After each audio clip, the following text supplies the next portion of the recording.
Hello everyone and welcome back to my channel. So today I'm going to be finally making the video all about Iceland and talking about it and what happened, loads of my recommendations and just basically everything that I feel you need to know before you go on a trip to Iceland. Also just to give an overview of what our trip was all about. Sorry that this video took so long to come. It was Christmas, things have been crazy, and as you can probably tell by the background if you have watched my channel before, this is not my house. I'm actually at my best friend's house in Norfolk. There is a video coming about that. It is New Year's Eve today, so happy New Year's Eve. You're probably going to be like, oh, this is a bit not relevant anymore, but whatever. Get a cup of tea. I'm going to go through all the things you need to know, all the best places to go, and just basically all my top tips.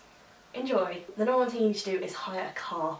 It is pretty affordable there. We hired a Polo. We've come to a lookout point that isn't probably going to video very well. This is one of the main reasons you should hire a car. The sun is setting, beautiful lake, river. Not doing it justice at all, but it's amazing. But it was definitely the most valuable thing that we did. Hiring a car just literally gives you the freedom to have your own experience instead of following other people's, and you can hire a car from the age of 19, I believe. However, the people that we went through, you had to be 20, so luckily I was a month into being 20 and was able to hire a car. Wait maybe until you are old enough, because it was the best part of the whole holiday. We were able to see so much more than the average tourist could that was on a bus. So it's a bit rainy right now, but as you can see, we are driving through absolute heaven, in my opinion anyway. I tell you, it stinks of sulphur. Absolutely stinks. Not having to follow someone else's time schedule. Second thing we did, horse riding. It's like it could be the middle of the night because the sun doesn't rise till like 10 AM. So we're about to go horse riding, which I'm so excited about because Will's never... First time ever. There we go. We've got our overalls on, we've got our helmets on.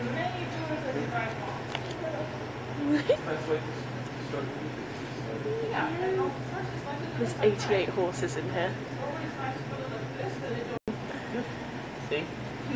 Oh, yeah, okay. Oh, no, they're my hands. We're going to be brushing this one.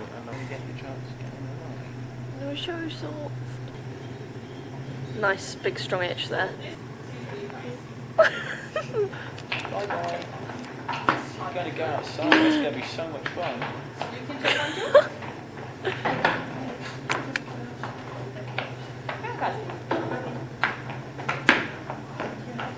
Just went for it.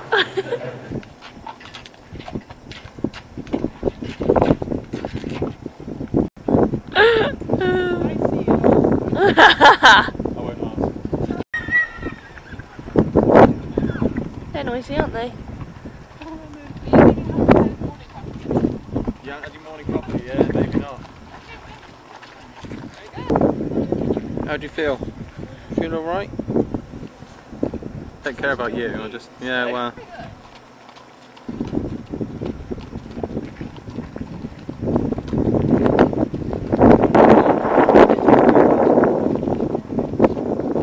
Right, so there's also fluffy bunnies. I am not sure why that wasn't listed. Oh, so sweet. As you can see, we had a fantastic time horse riding. Got to learn so much about the horses and really got to learn so much more about Iceland and got to meet some of the locals there and things, and it was a great tour. 100% recommend. I will put in the link all of the places that we went as far as the companies we booked things through with.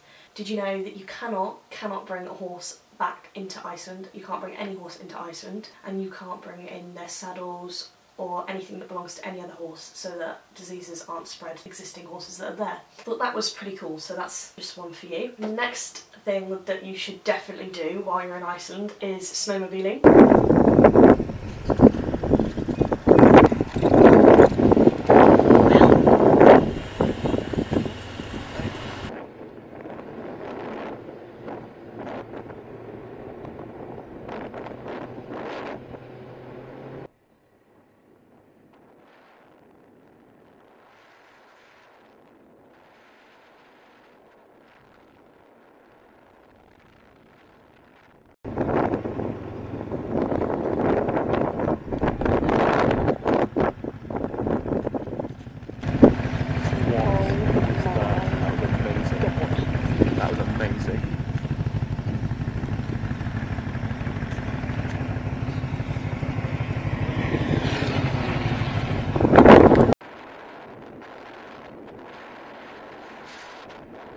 Okay, so wait some friends, and I mean, I'm not sure if that's actually clean or not. That's better. So, what do you think of that? Do a little pan.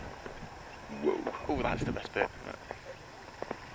It's just because the sun just rising and then just setting. It's always got this sort of this orange pinky glow going on. Lottie's having a field day with her camera. There's Lottie there. And those are what we went in on. Absolutely massive. So yeah, it's pretty cool. It's pretty damn cool. As you can see again, even though some of those videos are very windy, we had an incredible time. That was the first time we did that. It was absolutely amazing. The tour was really fun. You went off in this huge truck very early in the morning, and they took you up to the glacier and took us out on the snowmobiles, and then went to an ice cave. So everything looks the same. Lottie just started talking to somebody else, but we're going down into the ice cave now. You know, driving the way that we were driving right now in September, it's just full of cracks. But you know, it's relatively safe. You know? We go out cave hunting. The ice is so smooth. Just stunning. And then returned to their hut and had hot chocolate and things, got to look at the beautiful view. This is no light for me. No light pollution.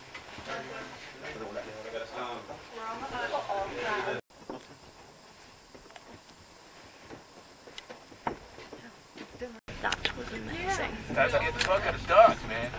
It was amazing. Every single part of it was beautiful and so well done. It was expensive, but it was definitely worth the money. I feel like it was sort of one of those things that really sticks out as something you'll never forget. So next thing is the geysers. If you don't know what a geyser is, it's basically, in the simplest terms, when water heats up too much in the middle of the earth and then it explodes. That's pretty much as simple as I could make it. It was really beautiful to watch. No. That was weak.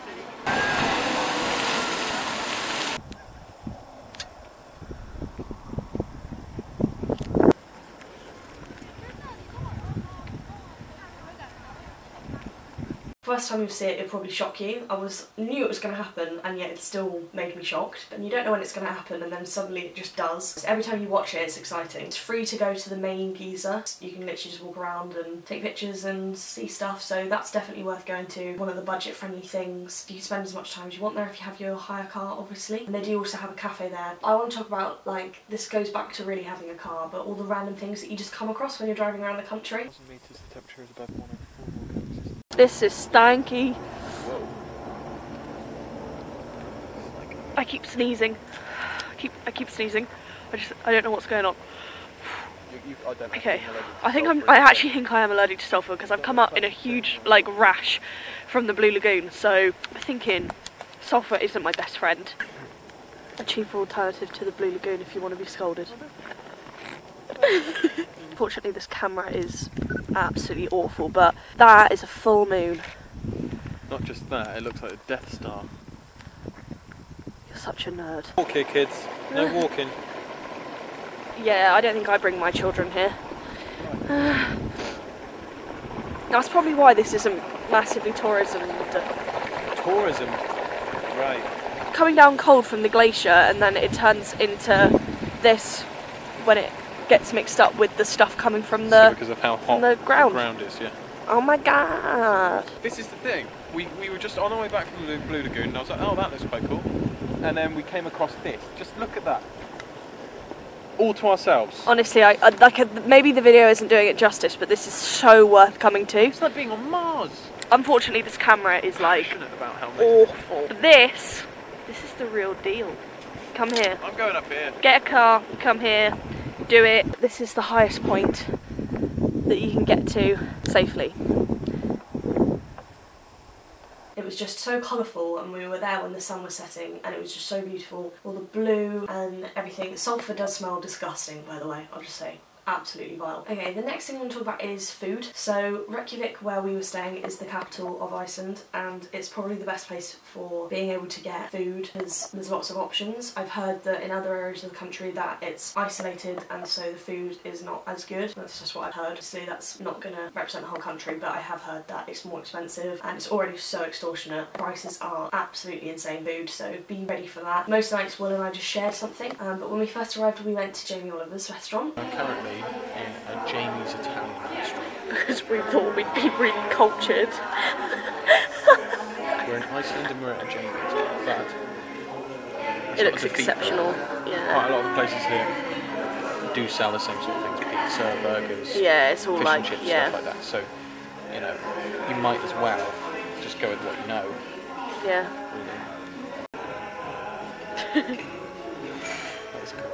Obviously going to Jamie Oliver's did feel very bad because we were in a new country and we probably should try something new. Being vegetarian and being really tired, we just thought we'll stick to what we know. We know that they do good vegetarian food, however that wasn't a problem. They're very, very accepting of vegan, vegetarian, anything. Any dietary requirements, there was loads of places you could eat with dietary requirements, so that was actually fine. We stopped in a few local places as well throughout our trip, but generally we bought food from the supermarket and just lived off of like sandwiches because it was just going to get too expensive if we were trying to eat out every meal. The next thing is go and see the waterfalls. There are so many waterfalls. We only saw 2.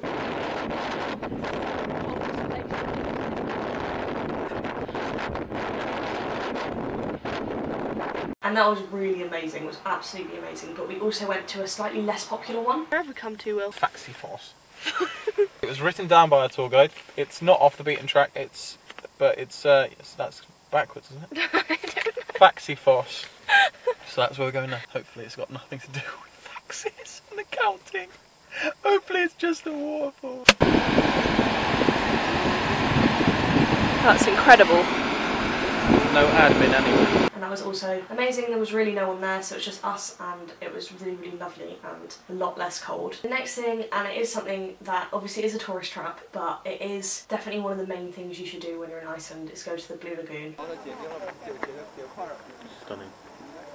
It was obvious I was going to talk about it. It's a spa and it's incredible. It's absolutely amazing. You can't capture the atmosphere in a picture or a video. It's just so blue, obviously that's in the word, but it's so blue. The steam is amazing, the atmosphere. It's much bigger than I expected it to be, and you get a complimentary drink there. The only thing I'd recommend is if you are going to go, upgrade your package. Don't go on the comfort, I think it's called comfort package, which is just the entry level one. I was very relaxed in the spa, and when I came out of the spa there was no like private cubicles for changing, and there was so many women, and it was all just a bit much, and all the floor was wet, so it was not relaxing after what you've just been in. It was quite luxury. To go to that was really not enjoyable at all, so I would definitely upgrade and get my own changing room. The other thing is, if you're a woman, do not get your hair in the water if you have even slightly dry hair. It ruined my hair for about 2 weeks. It was just horrible and dry no matter how many times I conditioned it, and I did actually go in the water with conditioner. I put it up in a bun or something if I went again. The next thing is try to look for the Northern Lights. If you've got a hire car, you can try to do it every night, but if you are going to do it on a tour, then go out every single day. Apparently if you go out on the first day and you don't see it, they'll let you go on another day and keep going, so try and go from the first night so that you don't miss it. You're more likely to see it in the winter months, so that's why we thought it'd be better to go in the winter months, and we did see it luckily. It was incredible. It's one of those things that's on most people's bucket